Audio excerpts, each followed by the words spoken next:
The LA Unified School District is getting about $850 million this year to teach students in the neighborhoods with the greatest needs.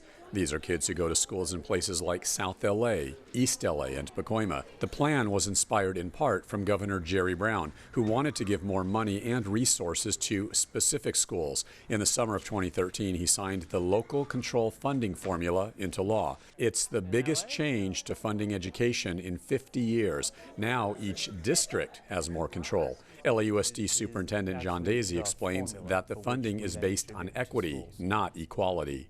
You get $1 for every student, and then you get more money for every student in your district who lives in a circumstance of poverty, and then you get additional money for every student who lives in your district that you educate who doesn't speak English yet as their first language, and then you get additional money on top of that for every student in your district who is in foster care.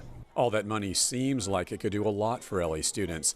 However, Marquise Harris Dawson, president and CEO of Community Coalition of South Los Angeles, says it's not really $850 million to begin with. LAUSD has got a long history of systematically undermining because of class and race. Fast forward to the current era, we have a system that's better, but in the interim, what's happened is the budget for education has been almost completely gutted. The Community Coalition says about $450 million of the $850 million is going to fund special ed, and over $200 million to continue funding programs from last year, like increased school police and security.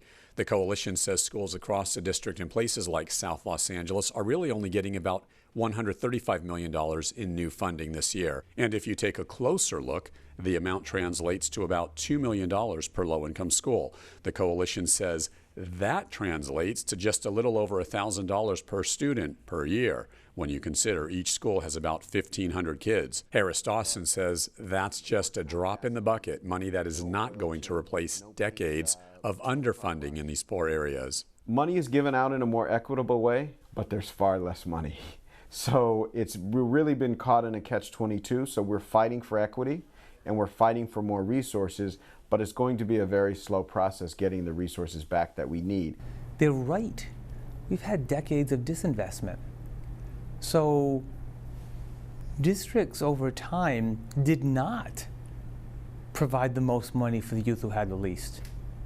That's what this formula that we just put into place abruptly changed. Those who have the least get the most. I completely understand the fact that we can't correct 20 and 40 years worth of funding overnight, but we're on a path to have dramatically altered that piece.